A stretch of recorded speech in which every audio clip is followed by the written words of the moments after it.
नमस्कार, the civilians with Shekhar Pandey संस्थान में मैं शेखर पांडे आप सभी भाई बहनों का रोज की तरह आज भी स्वागत करता हूं। उम्मीद के साथ कि बहुत अच्छे होंगे, पढ़ाई लिखाई भी अच्छे तरीके से सबकी चल फिर होगी। पिछली क्लास में कल हमने बात किया हुआ था स्मृति ग्रंथ और महाकाव्य के संदर्भ में हमने बात किया हुआ था रामायण को लेकर के। थोड़ा सा 5 मिनट का समय लेंगे और कल जो सारी बातें हुई थी उनको एक बार रिकॉल करेंगे। उसके बाद फिर आज हम लोग महाभारत की बात करेंगे और पुराण की बात करेंगे। लगातार इस सब टॉपिक से प्रश्न पूछने की प्रवृत्ति रही है अलग अलग परीक्षाओं में।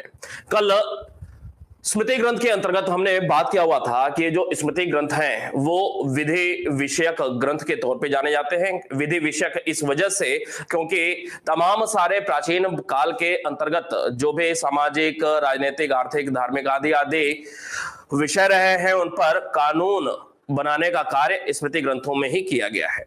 इस वजह से विधि विषयक ग्रंथ के नाम से इन्हें जाना जाता है, विधि विषयक स्मृति ग्रंथ। आपको यह बताया था कि आमतौर पे लगभग सारे के सारे पद्य में रचित हैं। स्मृति ग्रंथ अपवाद स्वरूप विष्णु स्मृति का नाम लिया हुआ था। आपको यह भी बताया हुआ था कि प्राचीनतम स्मृति ग्रंथ मनुस्मृति है। प्राचीनतम मनुस्मृति है। मनुस्मृति का समय काल मौर्योत्तर काल का है, प्राचीनतम है। मौर्योत्तर काल से ही स्मृति ग्रंथों के लेखन की शुरुआत होती है। मनुस्मृति के संदर्भ में बताया हुआ था कि मनुस्मृति को मानव धर्मशास्त्र के नाम से भी जाना जाता है। मनुस्मृति को मानव धर्मशास्त्र के नाम से भी जाना जाता है। इसी कड़ी में आपको बताया था कि मनुस्मृति के 4 टीकाकार हैं, भारुचि, मेघातिथि, गोविंदराज और कुल्लुक भट्ट। 4 मनुस्मृति के टीकाकार देखने को मिलते हैं। मनुस्मृति के अलावा विष्णु स्मृति, याज्ञवल्क्य स्मृति, नारद स्मृति, पराशर स्मृति, बृहस्पति स्मृति, कात्यायन स्मृति, ओशनम स्मृति, देवल स्मृति आदि आदि ये सारे अलग अलग स्मृति ग्रंथों के नाम बताए हुए थे। आपको यह बताया हुआ था कि देवल स्मृति की रचना क्यों होती है। हिंदू धर्म छोड़कर के इस्लाम धर्म को अपना लेने वाले लोग पुनः हिंदू धर्म में कैसे वापस आवें, इसके लिए देवल स्मृति की रचना की जाती है। आपको यह बताया था कि कात्यायन स्मृति में मुख्य रूप से एक बात देखने को मिलती है कि भूमि पर राजकीय स्वामित्व का सिद्धांत किस स्मृति ग्रंथ में, भूमि पर राजकीय स्वामित्व का सिद्धांत किस स्मृति ग्रंथ में, तो उत्तर है कात्यायन स्मृति। फिर से, भूमि पर राजकीय स्वामित्व का सिद्धांत कहां पे, कात्यायन स्मृति में देखने को मिलता है। इसी के साथ साथ आपको बताया था कि ब्राह्मणों के लिए भी कृषि कार्य एक वृत्ति के रूप में यह उल्लेख कहां पर देखने को मिलता है, पराशर स्मृति में यह उल्लेख देखने को मिलता है। पराशर स्मृति में बताया गया है कि ब्राह्मण भी कृषि कार्य कर सकते हैं। इसी कड़ी में आपको बताया था कि ये जो याज्ञवल्क्य स्मृति है उसके 3 टीकाकार हैं। विश्वरूप जिनकी पुस्तक है बाल क्रीड़ा, इसके अलावा विज्ञानेश्वर का नाम बताया था, 12वीं सदी के विद्वान विज्ञानेश्वर की किताब का नाम मिताक्षरा। इसी कड़ी में आपको बताया था शिलाहार राजा अपरार्क। ये 3 व्यक्ति हैं जिन्होंने याज्ञवल्क्य स्मृति पर टीका लिखा हुआ था। शिलाहार राजा अपरार्क तीसरा नाम। शिलाहार ये जो वंश था वो कहां पे था, कोंकण क्षेत्र में था। प्रश्न कई बार पूछा हुआ है। इसी कड़ी में आपको बताया हुआ था कि ये जो विज्ञानेश्वर की मिताक्षरा है 12वीं सदी की ग्रंथ है, 12वीं सदी का ग्रंथ है मिताक्षरा। मिताक्षरा में क्या एक महत्वपूर्ण बात, उत्तराधिकार संबंधी बात की जा रही है कि जन्म लेते ही पुत्र क्या हो जाएगा, पिता की संपत्ति का अधिकारी हो जाता है। यह बात मिताक्षरा में लिखी हुई है।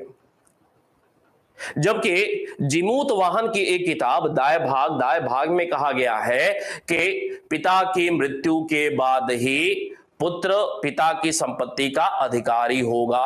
अर्थात आपको यह स्पष्ट होगा अब कि जो मिताक्षरा है उसके ठीक उल्टी बात दाएं भाग, जीमूत वाहन कृत दाएं भाग में लिखी हुई है।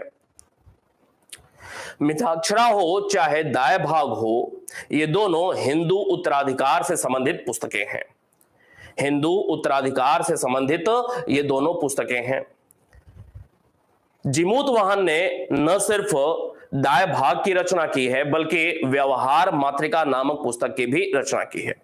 आपको इसी कड़ी में बताया था कि दाय भाग किताब में जो बात उत्तराधिकार संबंधी लिखी हुई है वह मुख्य रूप से बंगाल और असम क्षेत्र में प्रचलन में आज भी देखने को मिलता है, लोक प्रचलन में, सैद्धांतिक दृष्टि से नहीं, लोक प्रचलन में, संवैधानिक दृष्टि से नहीं, लोक प्रचलन में। जबकि असम और बंगाल क्षेत्र को छोड़कर शेष भारत में मिताक्षरा में जो बात लिखी हुई है पिता पुत्र के संदर्भ में वह लोक प्रचलन में देखने को मिलता है। दोनों किताबें हिंदू उत्तराधिकार से संबंधित हैं। इसी कड़ी में जब बात हमने किया महाकाव्य की तो बात आई रामायण की। आपको बताया है कि रामायण की रचना वाल्मीकि साहब कर रहे हैं और वाल्मीकि के लिए आदि कवि शब्द का प्रयोग किया जाता है। ये जो रामायण है वह किसके द्वारा? वाल्मीकि के द्वारा। रामचरितमानस तुलसीदास के द्वारा मध्यकाल में लिखी जाती है, अकबर के समय काल में, लेकिन रामायण ये वाल्मीकि के द्वारा लिखी जाती है। ये जो रामायण है तो आपको यह बताया था कि सबसे पहले रामायण से संबंधित बातों की जानकारी कहां से? तो तिथिबद्ध जानकारी सर्वप्रथम बौद्ध और जैन ग्रंथों में देखने को मिलती है। आपको बताया था कि बौद्ध ग्रंथ है दशरथ जातक। बौद्ध ग्रंथ दशरथ जातक में सबसे पहले रामायण की कथा का उल्लेख देखने को मिलता है, याद रहेगा। इसके अलावा आपको बताया कि विमल सूरी जो कि एक जैन विद्वान हैं, उनकी एक किताब है पौमचर्यु। पौमचर्यु विमल सूरी की किताब में रामायण का ही रूप देखने को मिलता है। प्रश्न बनता है कि जैन धर्म में रामायण को किस नाम से जाना जाता है? तो जैन धर्म में रामायण को पौमचर्यु नाम से जाना जाता है। किसने इसकी रचना की है? उत्तर है विमल सूरी ने, अर्थात रामायण का जैन संस्करण पौमचर्यु के नाम से जाना जाता है, विमल सूरी के द्वारा लिखी हुई है।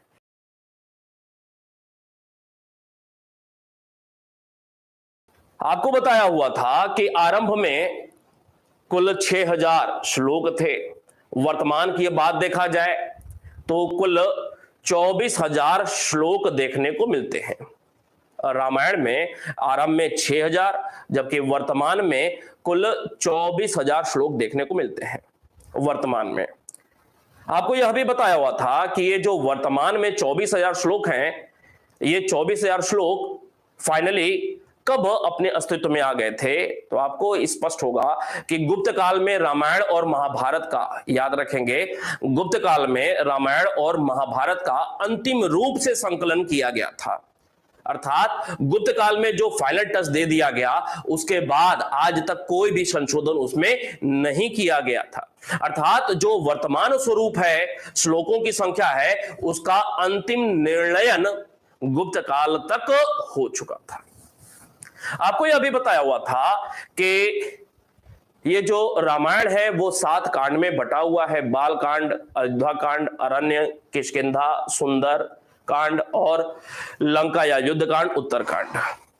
आपको यह भी बताया हुआ था कि तमिल भाषा में इसका प्रथम जो अनुवाद होता है वो कंबन के द्वारा किया गया। रामावतारम, ई रामावतारम नाम से कंबन ने इसका तमिल भाषा में अनुवाद किया था। आपको यह भी बताया था कि अकबर के समय काल में इसका फारसी अनुवाद होता है।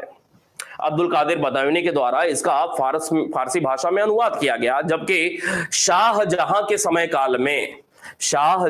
समय काल में इब्न हरकरण के द्वारा इसका फारसी अनुवाद किया गया था। इसी कड़ी में एक और महत्वपूर्ण तथ्य कि बांग्ला भाषा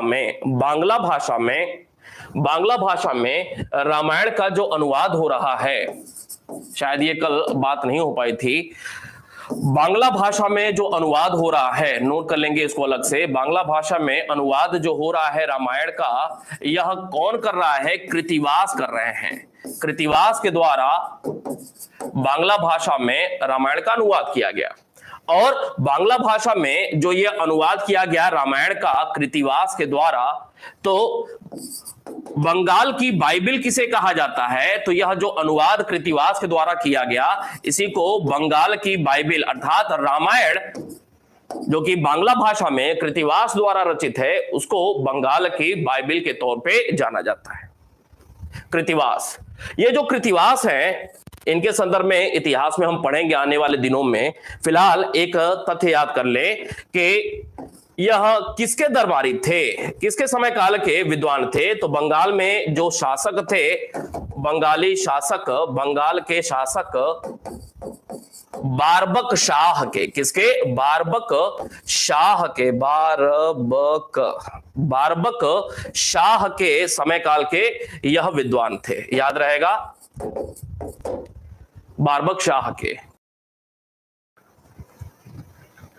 चले अब आगे बढ़ जाएंगे। अच्छा, एक बात और बताया था कि ये जो रामायण और महाभारत युगीन जो स्थल हैं, जो कि रामायण में या महाभारत में जिन स्थलों के उल्लेख है, चर्चाएं हैं, उन स्थलों की खोज या उत्खनन संबंधी कार्य कौन कराया था? आपको यह भी बताया था, बी किसके? लाल के, याद रहेगा। बात आगे बढ़ाते हैं, महाभारत की बात करेंगे। महाभारत,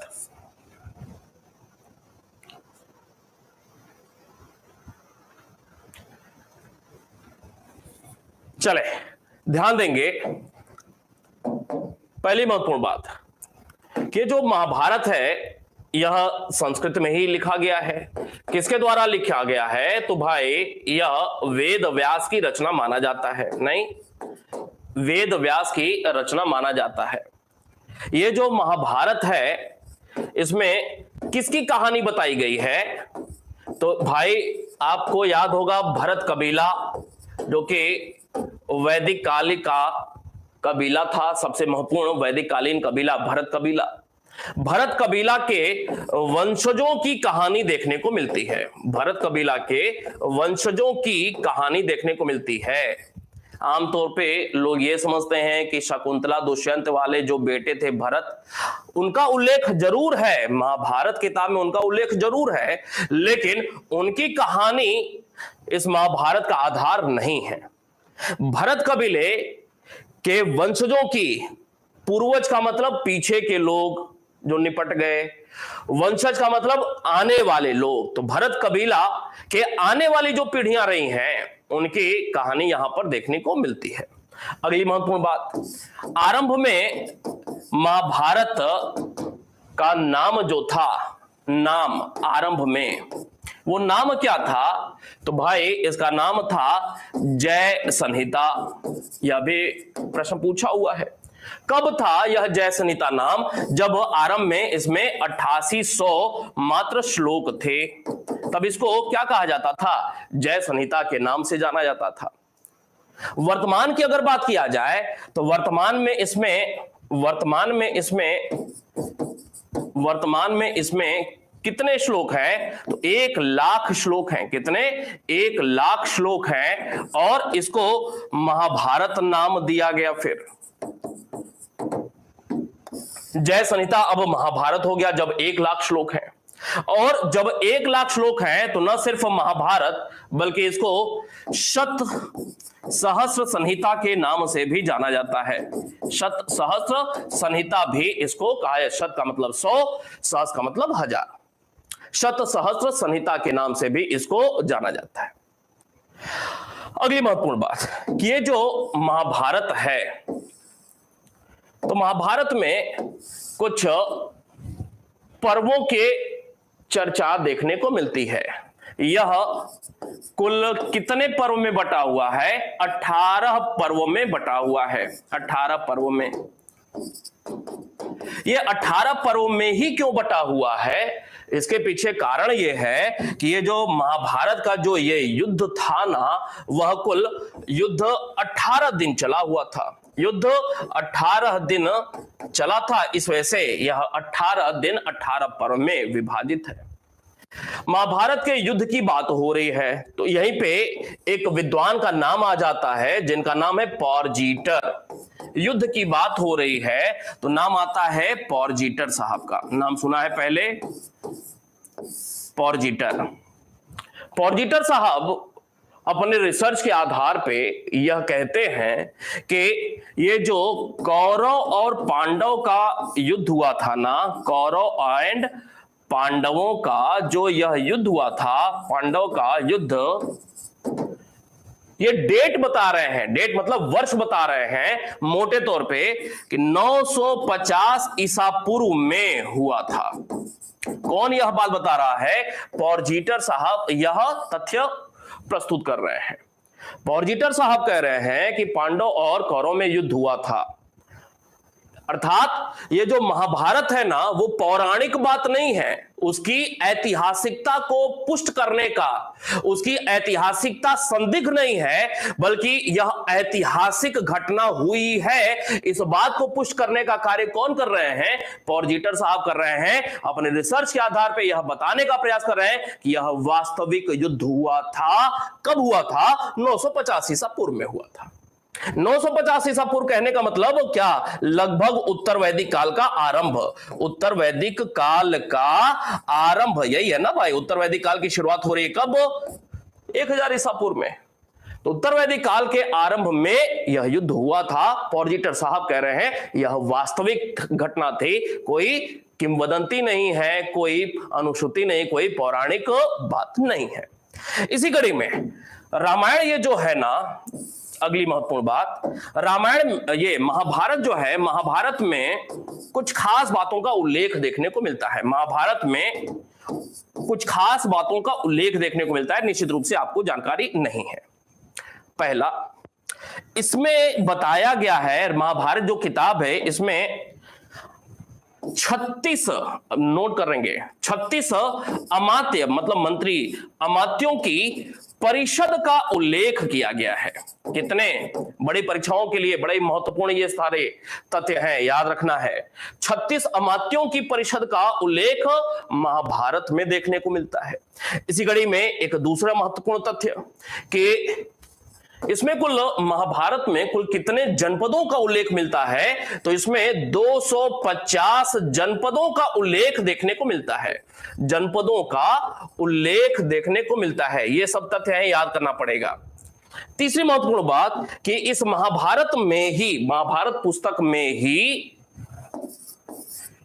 सत्यवान सावित्री का नाम सुना होगा, सावित्री की कथा का उल्लेख मिलता है।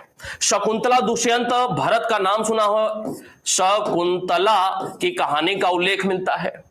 आपको जानकारी होगी नल दमयंती की कथा, नल दमयंती की कहानी का, कथा का उल्लेख कहां मिलता है? तो भाई महाभारत में ही ये सारे उल्लेख देखने को मिलते हैं। ये कुछ उल्लेख देखने को मिलते हैं कहां पे? महाभारत में। आगे बात को ले चलते हैं। ये जो महाभारत है ना, चौथी महत्वपूर्ण बात इसी में, महाभारत का सर्वप्रथम उल्लेख कहां पर देखने को मिलता है? का सर्वप्रथम उल्लेख किसी को पता है? सर्वप्रथम उल्लेख कहां देखने को मिलता है? याद करेंगे, आश्वलायन गृहय सूत्र में, गृहय सूत्र में। कहां पे? महाभारत का सर्वप्रथम उल्लेख कहां पे? आश्वलायन गृहय सूत्र में देखने को मिलता है। क्लियर? आगे बात करेंगे, ये कुछ अनुवाद की बात करेंगे, महाभारत के कुछ अनुवाद की बात करेंगे। महाभारत का अनुवाद, महाभारत का अनुवाद लगातार यहां से प्रश्न पूछने की प्रवृत्ति रही है। महाभारत का अनुवाद सबसे पहले तमिल में पेरुंदेवनार का नाम याद होगा। पेरुंदेवनार, पेरुंदेवनार, पेरुंदेवनार जो कि पल्लव काल के एक विद्वान थे। पेरुंदेवनार ने तमिल में भारत वेणवा, भारत वेणवा नाम से किताब लिखी थी। और ये जो भारत वेणवा है किसकी रचना है? पेरुंदेवनार की रचना। ये महाभारत का ही अनुवाद है, याद रहेगा, महाभारत का ही यह अनुवाद है। अगली महत्वपूर्ण बात, बांग्ला में इसका अनुवाद कौन कर रहा है? तो बांग्ला में इसका अनुवाद मालाधार बसु कर रहे हैं। कौन? मालाधार बसु कर रहे हैं। मालाधार बसु की एक उपाधि थी।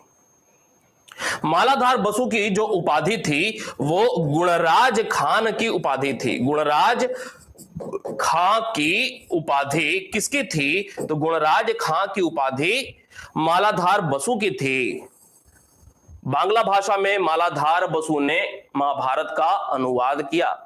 ये जो मालाधार बसु हैं, प्रश्न पूछा हुआ है, आगे भी प्रश्न पूछा जाएगा कि किसके समकालीन थे, किसके दरबारी थे? तो बंगाल का जो शासक था, बंगाल का शासक जिसका नाम था नुसरत जहां नहीं भाई, नुसरत शाह। नुसरत शाह बंगाल का शासक था, इसके यह समकालीन थे। तीसरी महत्वपूर्ण बात, असमिया भाषा में इसका अनुवाद कौन कर रहा है? याद करेंगे, माधव कदाली। कौन? माधव कदाली के द्वारा असमिया भाषा में महाभारत का अनुवाद हुआ। अब प्रश्न बनेगा फारसी भाषा में, तो फारसी भाषा में इसका जो अनुवाद हो रहा है वो अनुवाद कौन कर रहा है? अगेन अब्दुल कादिर बदायूनी साहब इसका अनुवाद कर रहे हैं। अब्दुल कादिर बदायूनी साहब इसका अनुवाद कर रहे हैं। किस नाम से? रज्मनामा नाम से। किस नाम से? रज्मनामा नाम से इसका फारसी में अनुवाद कर रहे हैं। एक प्रश्न जो कि आप निश्चित रूप से नहीं जानते हैं, तथ्य वो ये कि ये जो रज्मनामा नाम से फारसी का अनुवाद हुआ, अब ये किताब हो गई, रज्मनामा नाम की यह किताब हो गई, महाभारत की बातें जिसमें लिखी हुई है। इस पुस्तक की प्रस्तावना किसने लिखी थी? बहुत गहराई की बात, किसने लिखी थी? तो इस पुस्तक की, रज्मनामा पुस्तक की प्रस्तावना, पहला पेज जो लिखा जा रहा है, याद करेंगे, अबुल फजल के द्वारा लिखा जा रहा है। किसके? अबुल फजल के द्वारा इसकी प्रस्तावना लिखी गई थी। याद रहेगा भाई।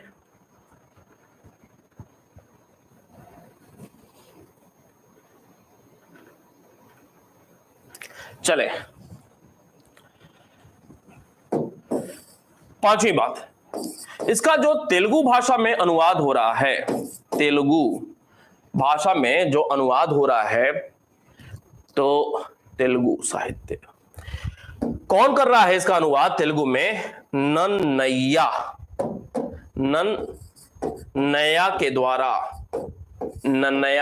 के द्वारा इसका तेलुगु भाषा में अनुवाद हो रहा है। ये नन्नय्या कौन है? इनको लेकर के एक और तथ्य कि तेलुगु साहित्य के संस्थापक कह ले, साहित्य या नींव किसने रखी थी? तो तेलुगु साहित्य की नींव रखने वाले जो विद्वान हैं वो है नन्नय्या। लेकिन ये पूरा नहीं कर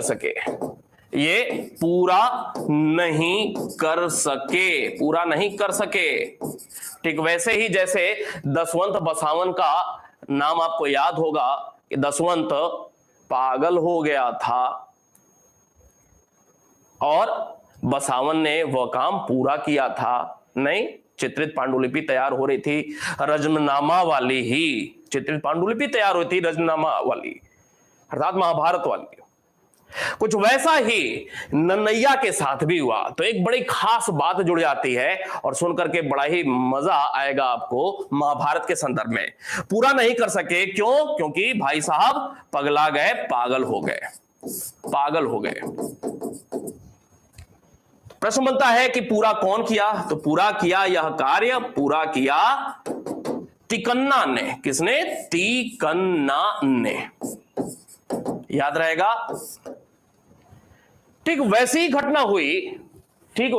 घटना हुई जैसी रज्मनामा के संदर्भ में दसवंत और बसावन के संदर्भ में देखने को मिलती है। आत्महत्या कर लिया दसवंत ने, कुछ वैसा ही नन्नय्या साहब पागल हो गए।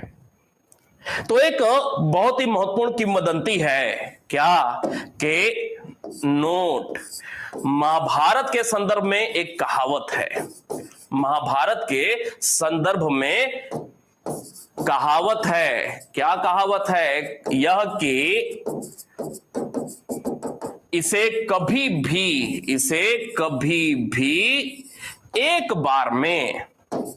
बार में पूरा नहीं पढ़ना चाहिए।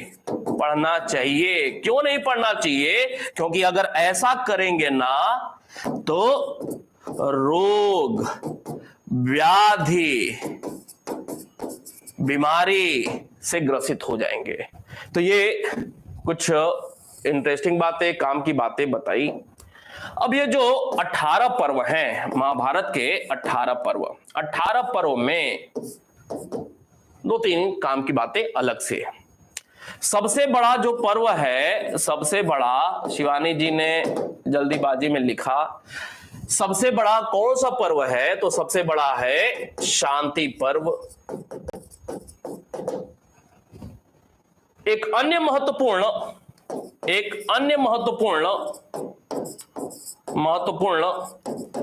पर्व या भाग है, क्या नाम है इसका? भीष्म पर्व। एक अन्य महत्वपूर्ण भीष्म पर्व है। क्यों महत्वपूर्ण है? क्योंकि इसी भीष्म पर्व में, इसी में श्रीमद् भागवत गीता का विवेचन देखने को मिलता है। भीष्म पर्व, महाभारत के भीष्म पर्व में भागवत गीता का विवेचन देखने को मिलता है। अब प्रश्न बनता है कि ये जो गीता है ना, इसमें श्लोकों की संख्या कितनी? तो श्लोकों की संख्या 700। याद रहेगा, श्लोकों की संख्या कितनी? 700। ये जो गीता है ना, तो गीता में ईश्वर को प्राप्त करने के 3 माध्यम, या तो ज्ञान से प्राप्त कर लीजिए, या कर्म से प्राप्त कर लीजिए, या भक्ति से प्राप्त कर लीजिए। यही है ना भाई, ज्ञान, कर्म और भक्ति का सबसे अच्छा या सबसे सुंदर समन्वय ज्ञान और भक्ति और कर्म का कहां देखने को मिलता है? गीता में ही देखने को मिलता है। अगली महत्वपूर्ण बात, ये जो गीता है ना, गीता के चौथे अध्याय में भगवान श्री कृष्ण बताते हैं अवतारवाद वाली बात कि जब जब पाप से धरती कांपने लगती है, उथल पुथल की स्थिति बनती है, दुष्टों की संख्या ज्यादा हो जाती है, अच्छाई बुराई में बदलने लगती है, तो अच्छाई की पुनः स्थापना करने के लिए, सत्य की पुनः स्थापना करने के लिए, शुभ की पुनः स्थापना करने के लिए, सद्गुण की पुनः स्थापना करने के लिए मैं बार बार अवतार ग्रहण करता हूं। तो गीता के चौथे अध्याय में अवतारवाद का विवेचन देखने को मिलता है। याद रहेगा, चौथे अध्याय में गीता के अवतारवाद का विवेचन देखने को मिलता है। जैसे रामायण का बांग्ला भाषा में अनुवाद, महत्वपूर्ण बात, रामायण का बांग्ला भाषा में अनुवाद कौन करता है? कृत्तिवास करते हैं। महाभारत का अनुवाद मालाधार बसु करते हैं। वैसे ही गीता का बांग्ला में जो अनुवाद हुआ, वो अनुवाद कौन कर रहा है गीता का? अगेन रामायण वाले कृत्तिवास का नाम आएगा। कृत्तिवास, बारबक शाह के दरबारी कृत्तिवास ने यह अनुवाद किया हुआ था। किस नाम से अनुवाद किया हुआ था? श्री कृष्ण विजय के नाम से। याद रहेगा, श्री कृष्ण विजय के नाम से गीता का अनुवाद किया हुआ था बांग्ला भाषा में। अगली बात करेंगे पुराण की। अब देखें, ये जो सारी बातें बता रहे हैं ना, एग्जामिनेशन पॉइंट ऑफ व्यू से बहुत मैक्सिमम है। ठीक है, बस आपके सामने से ये सारी चीजें एक बार गुजर जाए मेरे द्वारा, और आप 2-3 बार इनका रिवीजन कर लें। 1-2-3 पेज मैक्सिमम होता होगा, 15-20 मिनट का टाइम निकालें, 2-3 बार 4 बार खाना खाते खाते रिवाइज कर लिया, कहीं बैठे हुए ऐसे रिवीजन कर लिया। मतलब ऐसा नहीं कि अब पूरा विधि विधान के साथ पढ़ने के लिए हम मूड बनाना पड़ता है, मूड बनेगा तब बैठेंगे, व्हाट्सएप वगैरह फेसबुक वगैरह चेक करने के बाद शुरुआत करेंगे ओम श्री गणेशाय नमः शब्द के साथ, तो फिर रिवीजन करेंगे। नहीं, ऐसा नहीं है। कहीं बैठे हुए 10 मिनट ऐसे ही बस देख लिया आंख के सामने से क्या क्या आपने पेज पे लिखा हुआ है, ठीक है। अलग से बहुत टाइम निकालने की जरूरत नहीं है रिवाइज करने के लिए। अब पुराण की बात करेंगे। ये जो पुराण है ना,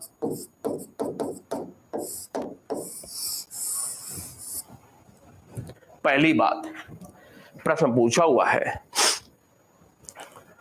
प्राचीन भारतीय इतिहास का क्रमबद्ध एवं व्यवस्थित विवेचन निम्नलिखित में से किससे मिलता है? उत्तर होता है पुराण। पहली बात कि प्राचीन भारतीय इतिहास, या यूं कह ले प्राचीन भारतीय इतिहास तो ये क्या हो गया, ऐतिहासिक घटनाएं हो गया। लेकिन सिर्फ इतना ही नहीं है, इसमें वो भी सारी बातें की गई हैं जिनका कोई साक्ष्य नहीं है, अर्थात पौराणिक बातों की भी यहां पे जानकारी मिलती है, पौराणिक बातों की भी जानकारी मिलती है। अर्थात इसको कह सकते हैं आदिकाल से लेकर प्राचीन भारत तक के बात समझ में आ रही है? ये जो बातें बताया आदिकाल से लेकर के प्राचीन भारत में भी कब तक, तो मोटे तौर पे समझ ले गुप्त काल तक। क्योंकि पुराणों का, न सिर्फ रामायण का, न सिर्फ महाभारत का, बल्कि पुराणों का भी अंतिम रूप से संकलन गुप्त काल तक कर दिया गया था। उसके बाद कोई छेड़छाड़ नहीं की जा रही है। फिलहाल प्राचीन भारतीय इतिहास या आदिकाल से लेकर के प्राचीन भारत तक के इतिहास की क्रमबद्ध एवं सुव्यवस्थित विवेचन कहां पर मिलता है? तो उत्तर है भाई पुराणों में। अगली महत्वपूर्ण बात, पहली बात हो गई है। दूसरी महत्वपूर्ण बात कि ये जो पुराण हैं इनकी संख्या कितनी है? तो भाई इनकी संख्या 18 है। 18 पुराण हैं। उप पुराण भी हैं क्या? तो उप पुराणों की संख्या 29 है। हां, उप पुराण भी हैं। पुराणों की संख्या है 18, उप पुराणों की भी संख्या 29 बताई गई है। अगला प्रश्न कि ये जो लिखावट है किस शैली में लिखावट है? तो याद करेंगे भविष्य शैली में लिखे गए हैं। अब ये क्या है ये मुझे नहीं पता, कोई हिंदी वाले टीचर ही बताएंगे। भूत शैली, भविष्य शैली, ठीक है। भविष्य शैली में यह पुराण लिखे गए हैं। अगली महत्वपूर्ण बात, हिंदू धर्म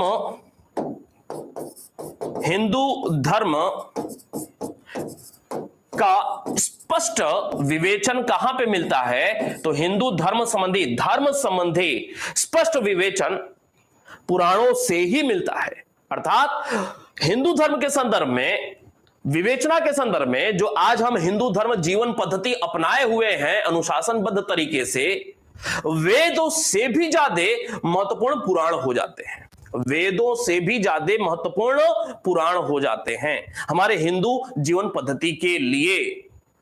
अर्थात हिंदू जीवन पद्धति की स्पष्ट विवेचना कहां पे मिलती है? पुराणों में ही मिलती है। अगली महत्वपूर्ण बात, ये जो पुराण हैं इनके लेखक हैं क्या भाई? हां, उत्तर है हां, लेखक है। आमतौर पे लेखन के संदर्भ में कहा जाता है पौराणिक दृष्टिकोण से कहा जाता है कि वेद व्यास साहब, पौराणिक दृष्टिकोण से, सही है गलत है नहीं पता, पौराणिक दृष्टिकोण से कहा जाता है कि वेद व्यास ने पुराणों की रचना की थी। लेकिन ऐतिहासिक दृष्टिकोण से क्या है भाई? तो ऐतिहासिक दृष्टिकोण से यह स्पष्ट है कि पुराणों की रचना लोमहर्ष एवं इनके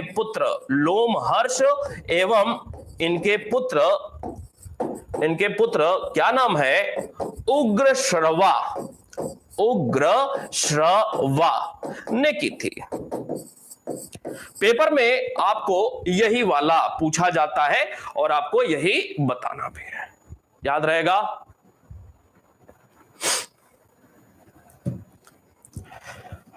ये जो 18 पुराण हैं, कुछ प्रमुख पुराणों की बात करते हैं।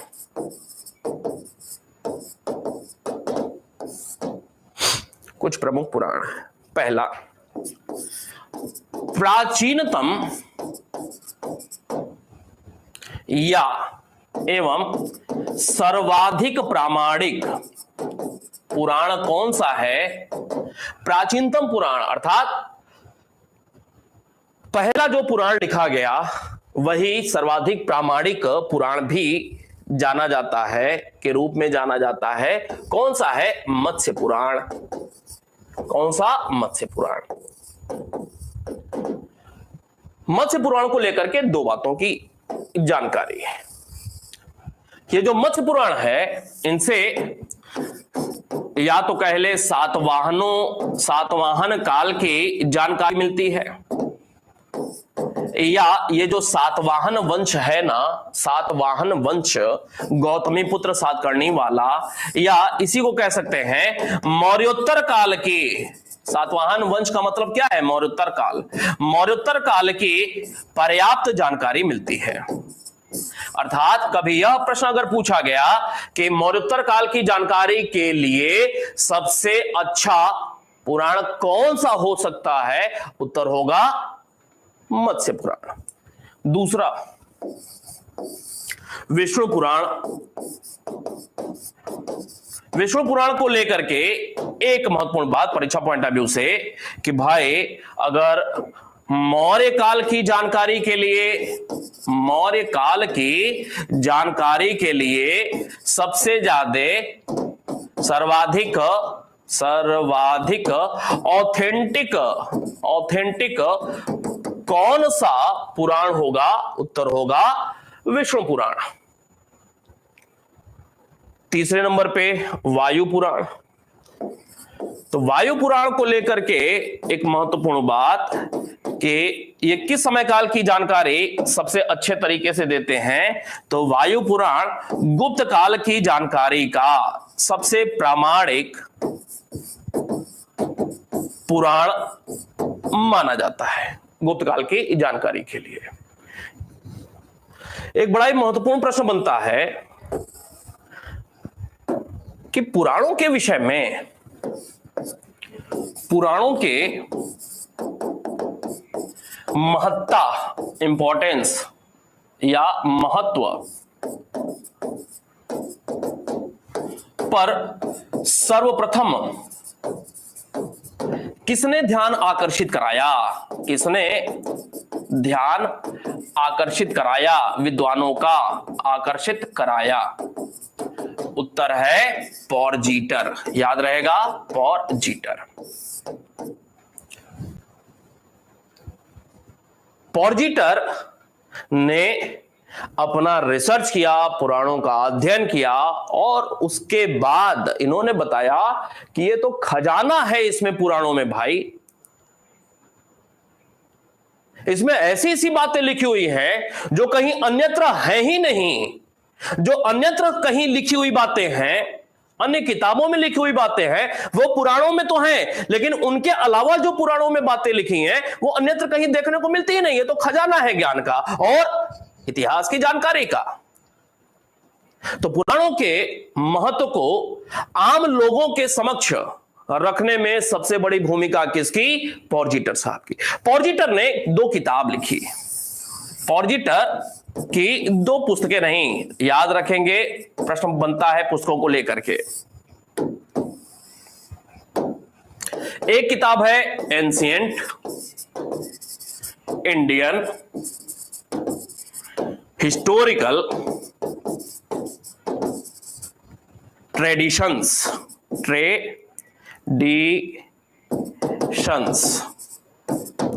और दूसरी किताब है डायनेस्टीज ऑफ कली एज कली, कलियुग वाला कली, ठीक है। ये दो किताबें हैं, इन दो किताबों में पुराणों का बहुत ही अच्छा इन्होंने विवरण प्रस्तुत किया हुआ है। एंशिएंट इंडियन हिस्टोरिकल ट्रेडिशंस, दूसरा डायनेस्टीज ऑफ कली एज। पुराणों के विषय, गुप्त काल के एक विद्वान हैं, गुप्त काल के विद्वान जिनका नाम अमर सिंह है। अमर सिंह, अमर सिंह ने, किसने? अमर सिंह ने। किस समय काल के विद्वान हैं? गुप्त काल के। अमर सिंह ने पुराणों के 5 विषय बताए हैं, पुराणों के 5 विषय बताए हैं। कौन कौन से हैं? बताए हैं 5 विषय, कौन कौन से? सबसे पहले सर्ग, दूसरे नंबर पे प्रतिसर्ग, तीसरे नंबर पे वंश, चौथे नंबर पे मनवंतर, पांचवें नंबर पे वंशानुचरित। पहले तो ये याद कर लें, सर्ग का मतलब क्या है? तो सर्ग का मतलब है पृथ्वी की उत्पत्ति होना, पृथ्वी पर जीवन का आरंभ कैसे हो रहा है, वह सारी बातें इस सर्ग वाले खंड में बताई जा रही हैं। किसके द्वारा? अमर सिंह के द्वारा। सर्ग अर्थात पृथ्वी की उत्पत्ति।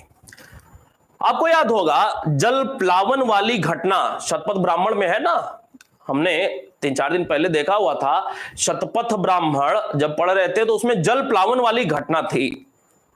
विष्णु को अवतार लेना पड़ता है अपनी पीठ पर कच्छप रूप में, और अपनी पीठ पर पूरी पृथ्वी को उठा लेते हैं। जल प्रलय से पृथ्वी बच जाती है। जल प्रलय से पृथ्वी को बचा लिया विष्णु जी ने एक अवतार धारण करके। अर्थात इसका मतलब क्या है? पृथ्वी की पुनः उत्पत्ति हो रही है, और इस पृथ्वी की पुनः उत्पत्ति को कहां पे बताया गया है इस कहानी को? तो पृथ्वी की पुनः उत्पत्ति को प्रतिसर्ग में बताया गया है। पुनः उत्पत्ति,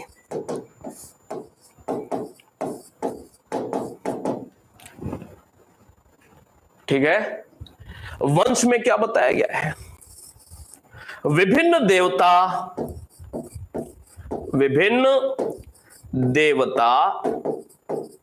एवं ऋषियों की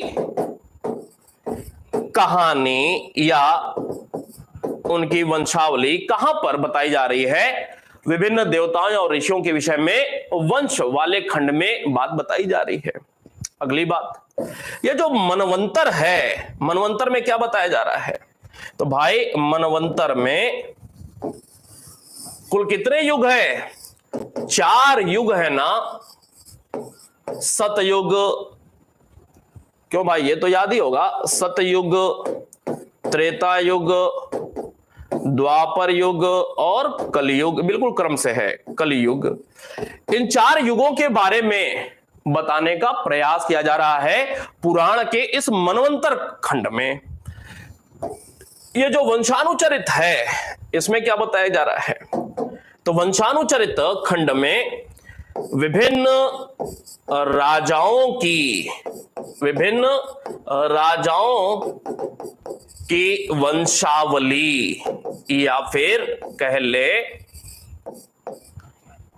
इतिहास, विभिन्न राजाओं का इतिहास या उनकी वंशावली कहां पर देखने को मिल रही है? वंशानुचरित खंड में विभिन्न राजाओं की वंशावली या इतिहास की जानकारी पुराण के वंशानुचरित खंड में देखने को मिलती है।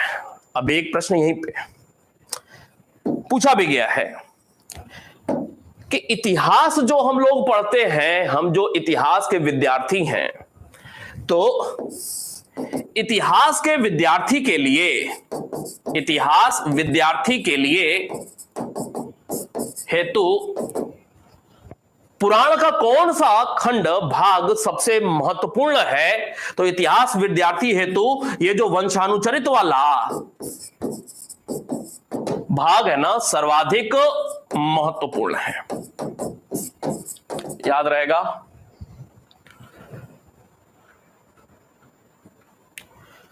इतिहास विद्यार्थी है तो या इतिहास के अध्ययन के लिए पुराण का कौन सा खंड, वंशानुचरित खंड सबसे ज्यादा महत्वपूर्ण है। एक और बात, आगे बढ़े, हो गया। अगली बात, ये जो इतिहास की बात आ गई और पुराण की बात आ गई, इतिहास एवं पुराण को किस अन्य नाम से जाना जाता है? तो 4 वेद है, 5वां वेद किसको कहा जाता है? पंचम वेद इतिहास और पुराण के लिए प्रयोग किया जाता है। पंचम वेद इतिहास और पुराण को कहा जाता है पंचम वेद। आगे बढ़ जाते हैं, पंचम वेद इतिहास को या पुराण को पंचम वेद। एक टर्म आता है जब ये सारी चीजें पढ़ रहे हैं तो एक टर्म आता है प्रस्थान त्रयी। प्रस्थान त्रयी की बात करते हैं। प्रस्थान त्रयी, त्रयी का मतलब 3, ज्ञान के 3 प्रमुख साधन कौन कौन से? एक उपनिषद, ठीक वैसे ही जैसे वैदिक साहित्य में क्या क्या चीजें थी, वैदिक वांग्मय में क्या था, वैसे ही प्रस्थान त्रयी एक शब्दावली है। उपनिषद प्लस ब्रह्म सूत्र प्लस गीता को सम्मिलित रूप से